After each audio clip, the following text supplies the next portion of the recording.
You're mad that they have a relationship with the Cuban government, but this one is exhibiting all of the worst aspects of why you left in the first place?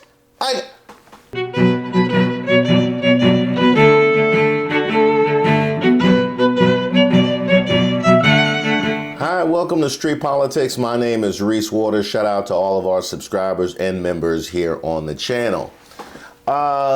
Cubans, Cuban Americans. Yeah, I need to holla at y'all, because I don't know if you've been paying attention, but the rest of the Latino community been snitching. Yeah, they've been snitching on y'all. They have said that y'all are the true ops that created this calamity that befalls everybody. Yeah, they did. We're also following breaking news that could impact the lives of many people here in South Florida and across the country. The Trump administration is revoking the temporary legal status of more than 1 million Cubans, Haitians, Nicaraguans, Venezuelans. That's according to a Federal Register notice. The reason given, the parole programs were deemed ineffective in improving border security and inconsistent with current administration policies. It goes into effect April 20th. The move could leave hundreds of thousands possibly facing deportation. As of now, there have been no comments from the Trump administration. What you said before the election? Yeah, I took a look at that. En Washington se bailará música cubana y latina por la inauguración presidencial de Donald Trump. Yo voy a votar por Donald. America great again. I'm vote. Español.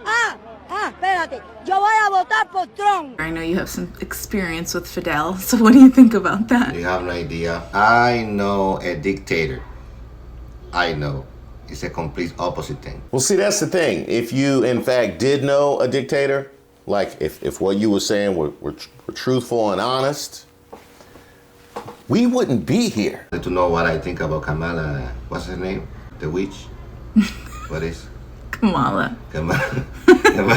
Well, what I think about Kamala is pretty simple. What she's an expert on, in Putting people in jail as a prosecutor. She's gonna put the country, she's a businesswoman? No. What she know how to do? She's gonna make it, she's trying to do an experiment. And we're gonna be there in the experiment, okay? She's gonna try her poop. And then she's gonna put the whole country in a debt. And then she's gonna do what she does best. That is? Put people in jail. Put people in jail. So she only know how to put people in jail. What are you gonna expect? You know what's crazy? If that were true, Kamala Harris would have a cabinet position. Yeah. If what you're saying were true, they would put her in charge of ICE, because that's what they doing. So we can pay the debt that she has. That's what actually is going to happen. We need a business person to deal with this country. Strong leader, somebody that know about war, somebody that have experience, negotiation, etc. We said Marxismo-Leninismo. You don't want to get there. You don't want to go with Lenin. Okay? It makes no sense. I don't want to say what the judge, Joe, what's his name? Joe Brown. Joe Brown said. But basically, it's right there. Yeah, some were more long-winded with the BS than others, but others wanted to show it physically.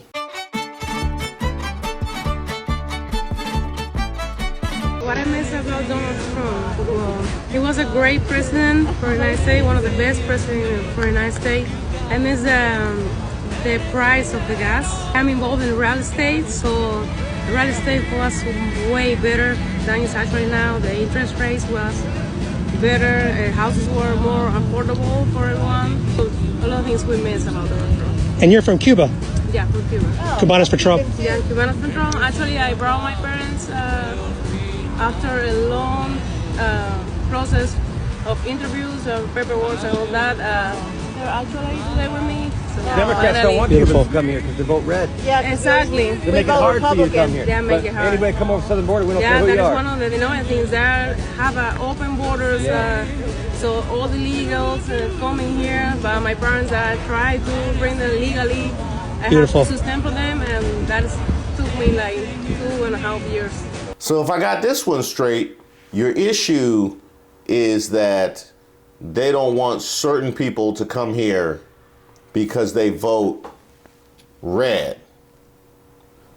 But the border's too open. Right? Because Trump said the border was too open and they want to flood the country with illegals to create new voters to vote blue. What you're saying is they got a strainer at the border and they rejecting those who vote red even though the border too wide open. Cool. I think the rest of them had a point. I think the rest of them, I'm starting to see what the rest of them was saying. Yeah, about y'all. But you know what? You got what you wanted, and you remember how you reacted. Say what you want about America, land of the free, home of the brave. We got some dumb motherfuckers floating around this country. Dumb motherfuckers, you know? Yeah.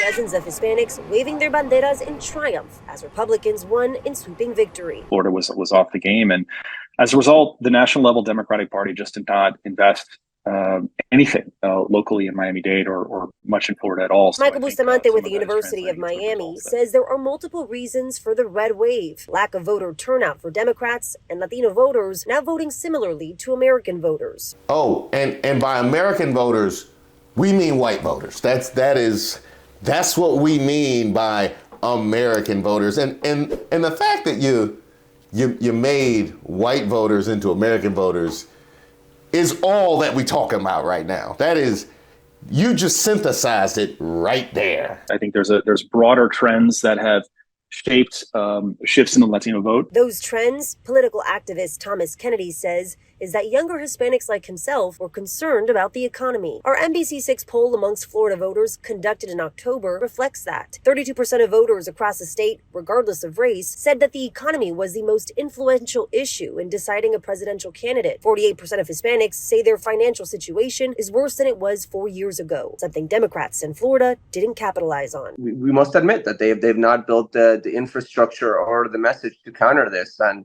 you know, it's indicative of what happened, just a complete wipeout for the Florida Democrats. But what about the younger, progressive Cubans? Sebastian Arcos with the Cuban Research Institute says that trend died in 2015 when the Obama administration reopened the U.S. Embassy in Cuba. Especially those Cubans that had arrived recently and had the hope that engagement would work better, became so disappointed with engagement that moved dramatically to the right. Now keep that in mind. They voted on the economy, and one thing that we recognize is that they trusted the man whose economic plan was denounced by economists as being complete nonsense prior to the election, and he was going on double-digit personal bankruptcy. So aside from them trusting him on the economy and ignoring how the mass deportation signs might impact said economy, they also were holding against the Democrats that they were disappointed in how the re-engagement went with the Cuban government. Just keep that one. Yeah, just hold on to that one for later, because it's time to pick up the pieces after the election.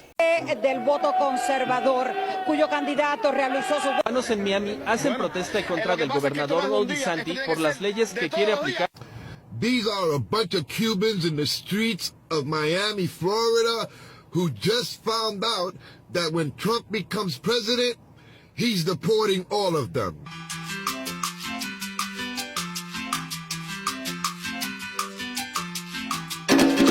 You didn't have to do the drum. You didn't have to do the drum. We got the point on that one. Trump supporters are now upset with Donald Trump's immigration policies because they are directly affecting them and their families. Now, this is specifically Cuban American Trump supporters who thought likely that Donald Trump's policies wouldn't affect them at all. It would only affect people that didn't like Trump, that he didn't like, but not them. Now, let's just absorb that for a moment, because it's taken till now for us to get to the issue of deportation. I had mentioned the mass deportation signs, but inherent in all of this support is an imagined immunity to this entire discussion. Somehow all of the anti-brownness that had infused itself in their entire election campaign and throughout the entire campaign cycle did not apply to them for some reason. And if I'm going to guess, it would have a lot to do with that slip up where they said that they're voting a lot more like Americans. Take a look at what Congresswoman Salazar had to say, who is a Cuban American and a Trump supporter. I'm urging Homeland Security to protect Cubans awaiting legal status adjustment through the Cuban Adjustment Act. Don't penalize them for Biden's screw-ups. Well, I have news for you, Ms. Salazar. This is not Biden who is doing this. This is happening to your constituents, their family members, to Cubans looking to come to America because of Donald Trump. Now, let's address all of this. Let's start with the complete lack of accountability.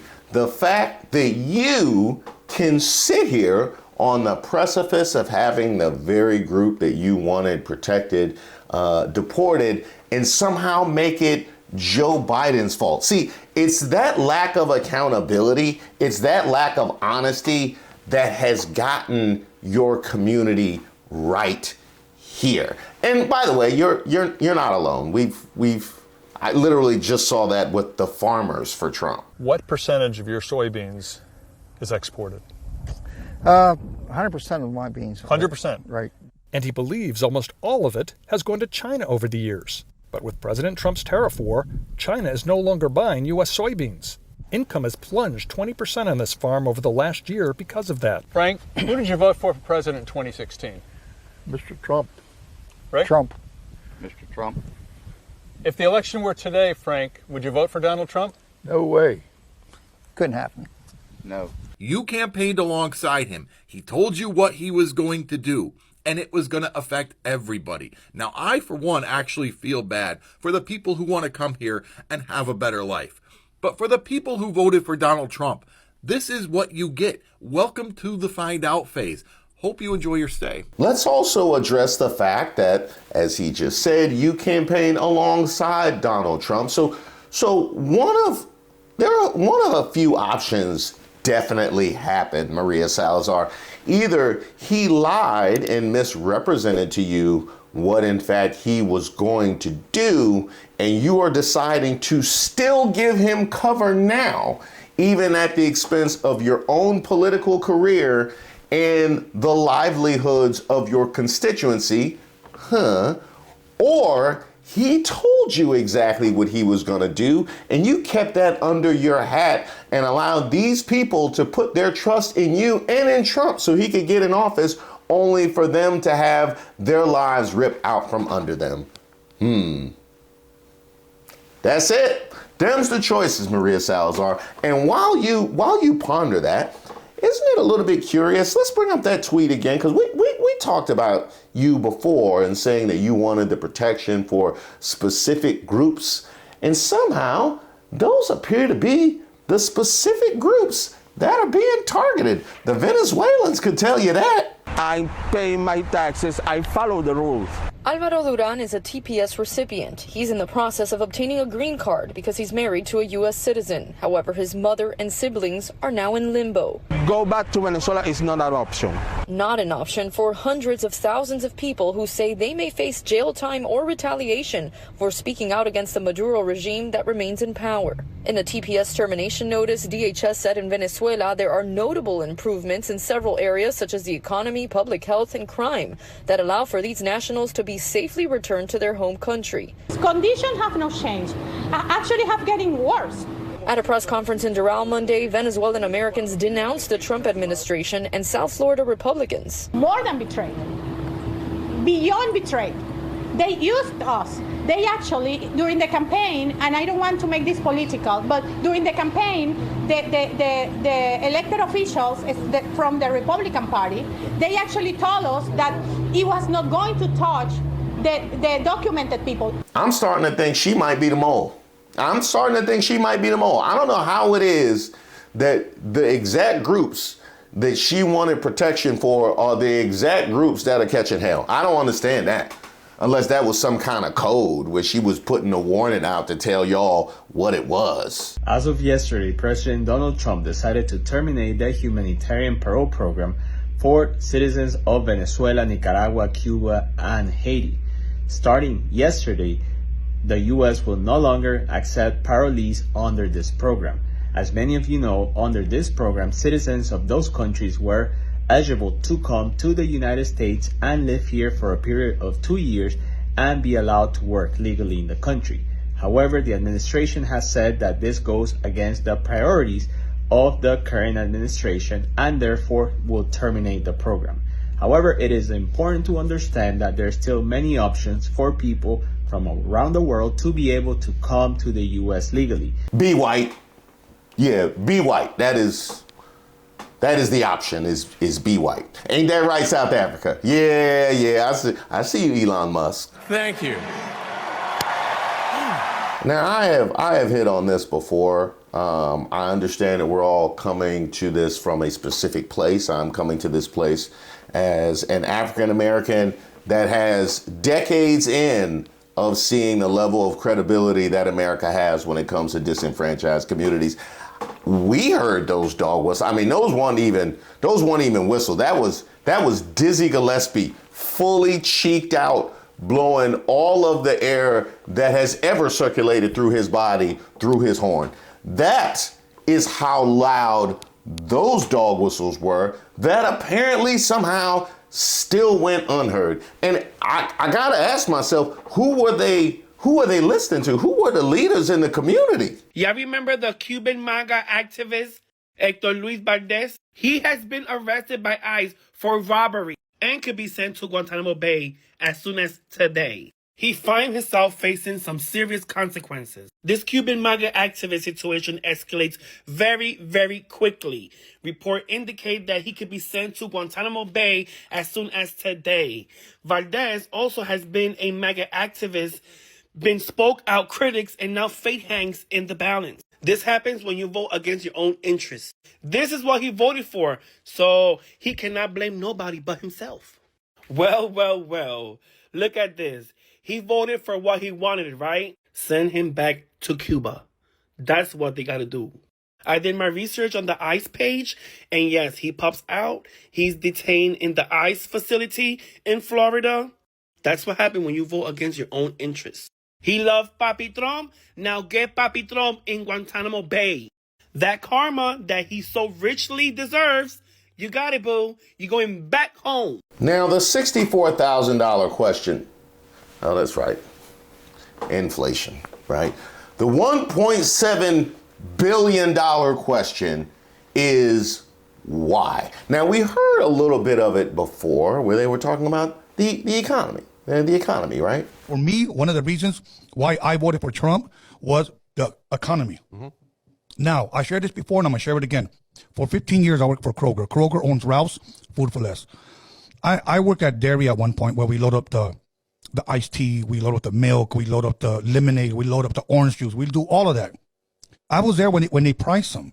$2.99, $3.25, no more. I'd never seen it $4.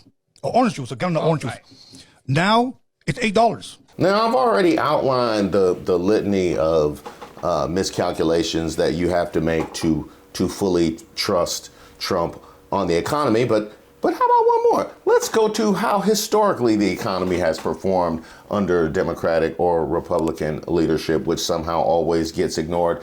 But also highlight the fact that for you to make a financial decision in this moment means that you feel completely secure in any other aspects that might supersede that. So we can make plans for our financial future here because we're not even pondering the possibility that that might not be what our future looks like. We might not be here. We haven't even imagined that possibility despite mass deportation signs. Why do Cubans vote Republican? Well, I get asked this question a lot every time I make a post explaining the Republican Party and what anti-immigration laws that they pass, and comes up with the comments, well, the Cubans are the one that votes for the Republican Party. Why do they do that? Allow me to explain. Now, I'm not speaking for every Cuban, but I am explaining why a lot of Cuban Americans do vote Republican. And this primarily has to do with the fact that the Republican Party aligns themselves more with anti-communism than the Democratic Party. And since Cuba is a communist country and the Cubans that come to America are anti-communism, they align themselves politically more with the Republican Party than the Democratic Party. That's reason number one. Now, you have to help me with this one because I am not Cuban. I don't have that history, that personal history or familial history with growing up under a communist regime. But this is what you have to help me with, is the specific objections that you might have to that kind of regime can come in a number of different forms, right? It can come because you disagree economically with a communist system and how that affects people and their livelihoods. Or you could disagree with the security and defense and totalitarian nature of a communist regime, which as I understand from what I've heard has been the things that get echoed most loudly when it comes to people's experiences under Fidel Castro. It was his authoritarian nature that they objected to and how that affected the people that were living under such a regime. And if that is what you take such issue with,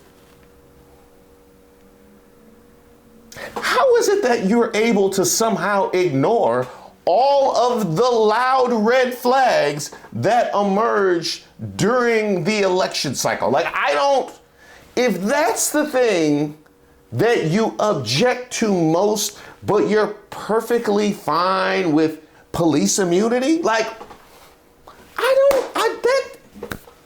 that is the part. That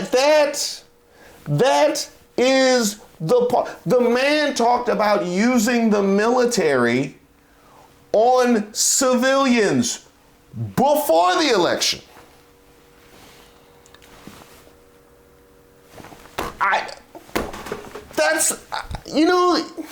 He told you everything before the election. They were trying to ban books before the election. They were in your bedrooms before the election. They were trying to dictate who you can love and how you could love them before the election. They went and sat and told you they was going to erode the gains from the civil rights movement and certainly the voting rights movement before the election. The man said, I just need y'all to vote this one time, and after that, we'll get it fixed and you'll never have to vote again. Before the election. Number two is that the Republican Party courts the Cuban American Party more than the Democratic Party.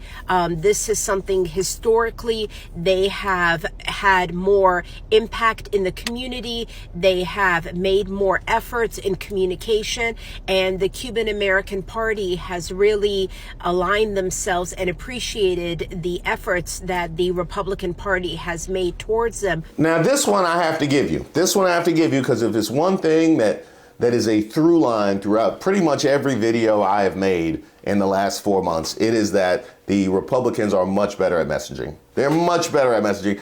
I just talked about the Black MAGAs going down to celebrate Black History Month that Trump all but tried to snatch away, and still acting proud that he could parade around somebody he pardoned, even though he damn near ensured there's going to be a gang more people that need it because of the lack of accountability and protection that people have for their civil rights. So that part of it, when it comes to the messaging, I'll give you that one. The Democratic Party is also more open in communications with the Cuban government than the Republican Party is, because they take a stronger position against the Cuban regime. And this is something that is appreciated more with Cuban Americans towards the Republican Party. Wait a minute. No, because earlier they said that when connection had been made with the Cuban regime and they reestablished a relationship, they were disappointed with how it went.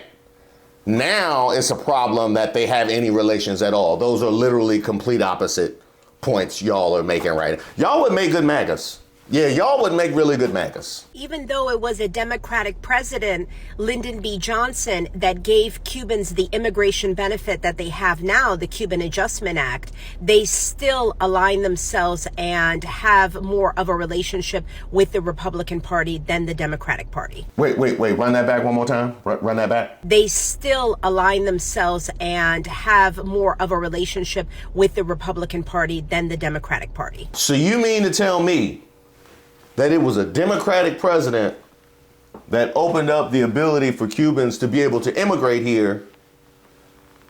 The Republicans are currently in a mass deportation frenzy. You ignore the beginning and you ignore the now, and you cherry pick reasons in the middle for you to vote alongside Americans. I think I have another idea why. Let me just talk about the anti-blackness that exists in the Latino community, because it's a real thing. And it is only further perpetuating the division between our two communities and contributing to the overall oppression of our two communities. And I know there's going to be some people out there that's like, that's not even a thing. That's not a real issue. But it is. I grew up hearing freaking racist remarks made towards black people. And I heard it often. And I know so many other people did.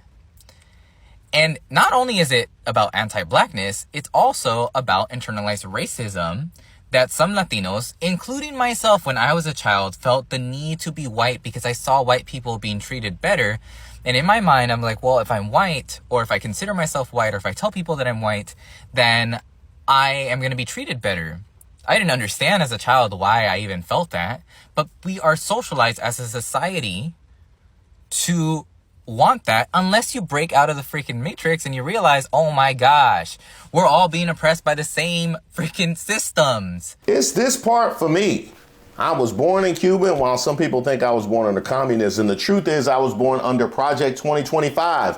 When you have the government telling you what you can read, what you can listen to, how you can think, and who you can love, for me, the option is clear. I did not leave Cuba to end up in another authoritarian government. That's the reason I'm voting for Harris Walz. It's that part. I'm like, you're mad that they have a relationship with the Cuban government, but this one is exhibiting all of the worst aspects of why you left in the first place? Well, the only thing left to do now is just stick together. Y'all got to stick together as a community. Woke up to outrage from people from all over Central America, all kinds of countries. Why?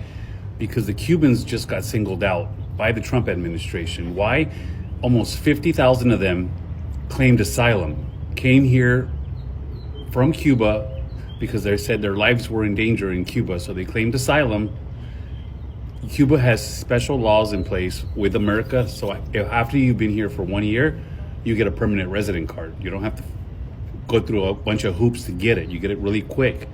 Problem is, their data is completely tracked. And you know what they all did? They all went home. They all went back to, after they got their permanent resident card, they all flew back to Cuba to visit mom, dad, Theo, grandpa, everybody.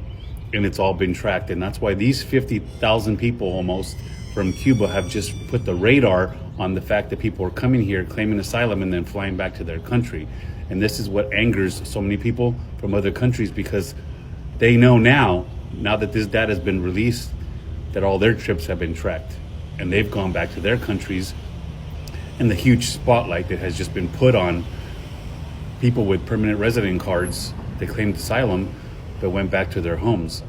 And they're saying, why couldn't you just do it right? Why couldn't you just not go? Some of us did it right. Some of us came here, enjoy the freedoms America gives us, and we've had grandparents pass, we've had parents, sisters, brothers in our country pass, and we don't go back because we won't risk what we have here in America. And the people in our country understand that. We were fortunate to get here, and we're gonna try our best to stay here, but they're afraid that that's putting a huge spotlight on the whole asylum thing. And will it happen to other countries? Will they get the spotlight put on them too, because some of their people are doing the same thing the Cubans just got caught for? Well, I mean, at least Marco Rubio will have your back. This refugee resettlement, Cubans, Haitians, but let me just focus on the Cuban one because I know that one well. So if you come from Cuba, you are presumed to be fleeing political persecution. So you automatically are eligible for refugee cash. You're eligible for food stamps. You're eligible for Medicaid. Others who immigrate to this country have to wait 5 years for those and don't get the refugee cash. But within a year, depending if you're paroled, you can apply for a green card. And then you can travel back to Cuba as often as you want. Multiple times. You can take cash. You can buy stuff with the food stamps. I've seen it. Okay, this is not, I didn't read this in a magazine. I've seen it. They use the food stamps, they fill up these bags, and they take it back to Cuba over there, or they just transfer cash back. Some people go back to Cuba for 3 months at a time. They've been here a year. How, if you are fleeing persecution, how can it be that a year later you are spending summers in Cuba? How can it be that less than a year later you're traveling back 6, 8 times a year to Cuba? I've never heard of people fleeing persecution going back to a place repeatedly. There's an issue here, is there not? I don't know what to tell you. I don't know what to tell you. But what I can say is, I think the other groups had a point. I can see where the other groups are coming from with their characterization. Yeah. But you know, the music earlier that y'all were playing was pretty live though. I didn't agree with the lyrics, but the music was straight. Thank you guys so much for watching the video and supporting the channel. And I want to send a very special shout out to everybody who attended our 2,000 member live celebration last weekend. Yeah, Mobutu quit and he in the pool right now. Yeah, it's going to be crazy when they find out what happened. Come down. Yeah, Mobutu, he in the pool right now. It was so much fun. I think we want to make it regular. Yeah, I think we're going to make it a regular thing. So we're going to usher in a new regular members live. I put a poll up on the community tabs. You guys let me know when would be the best time to bring in a new live onto the weekly schedule. And if you would like to join, there is a link to membership in the description box of all of the videos. Now that'll be in addition to the regular Tuesday lives, which we move from 2 p.m. to 8 p.m. So be on the lookout for those as well. I'll be bringing in guests. And speaking of which, if you would like to get a little personal, we get a little bit personal on my other channel, you might want to check out Way of Waters. That's where I tell a lot of stories and talk about my journey to mindfulness and with meditation. And I bring in lots of different people to help usher me into a new phase of peace. So I'll be posting there regularly at Way of Waters. And I'll be remiss if I didn't mention my website, reesewaters.com. That's where you can drop me a kudos or send me a suggestion on guests or content. You could purchase merch. You could also sign up for my newsletter. And you can also do all those things by emailing admin@reesewaters.com. But once again, I am so happy that you are here along with me on this journey. There's a lot more to come.